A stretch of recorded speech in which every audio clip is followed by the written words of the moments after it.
Hey guys, King Tim 420 here. Today, I just wanted to go through the nutrients again, just talk a little bit more in depth about how I'm using them and what I use them for, the reason why I'm using them, I guess, and whatnot. And to go over something that I forgot about last time, and that's the bonsai spray. Yeah, the company on their webpage had the bonsai spray in English and the wrapper and everything in English, but for some reason they sent me the Chinese wrapper, so I have to go online and had to read everything that's in it. But it's all basically kelp and seaweed and a shell and stuff like that. But I'll tell you, since I've been using that bonsai spray only on my vegging plants, I will not use sprays on budding plants. It makes the stalk way thicker. It works well anyhow. But yeah, it actually works great. Yeah, so we'll just go through exactly what I'm doing with the feeding program of my plants. So per 10 gallons, I'm putting in 2 scoops of the Spread and Boost Schmidt 6812, right? And comboing that with 2 tablespoons of the Gaia Green 444. Reason why I'm doing that is because, for one, it's 3 scoops of that for a 10 gallon, and you guys know how to use the Gaia Green, usually 1-to-1 or whatever, right? But anyways, the reason why I'm mixing the two is because the Gaia Green has a little bit of things that the Spread and Boost doesn't have, the Schmitz doesn't have, and that way it's just kind of a little bit more of a balance. The Schmitz is also a lot cheaper, and I'm trying to find ways of growing with cheap organic fertilizers and just make and still get the same product. I don't want to take a hit on the end product. But with the war and the price of everything going up, I'm trying to find like cheaper alternatives, and this one here seems to be a pretty good one so far.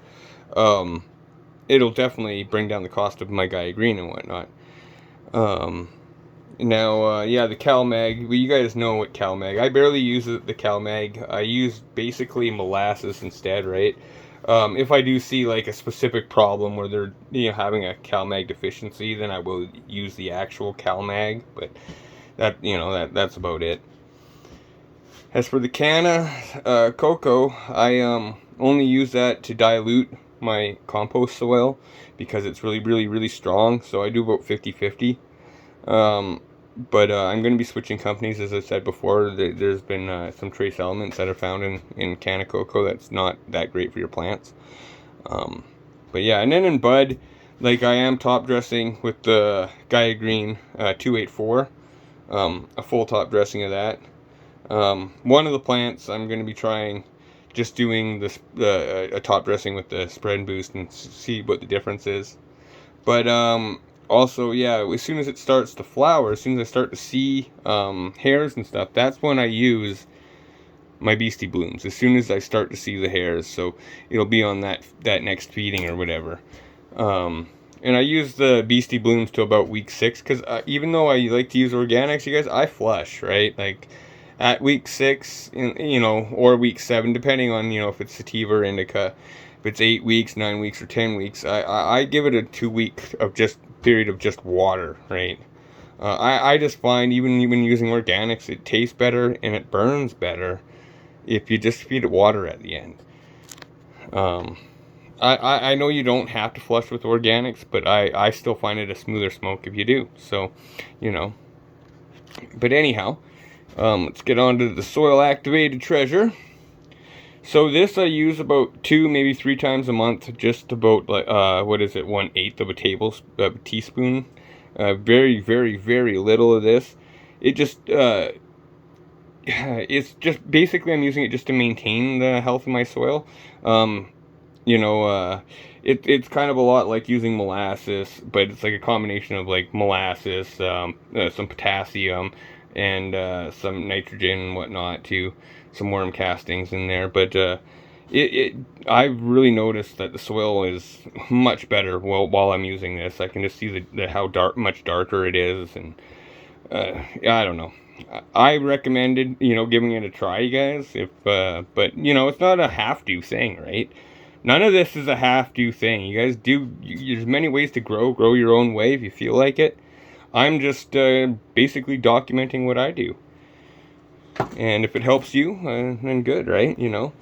And yeah, I've been cloning with when I taught my plants, because I'm doing things from seed right now. But I do like to keep the clones. I don't like to waste the toppings of the plants. So I've been yeah, using the whatchamacallit, um the rock wool.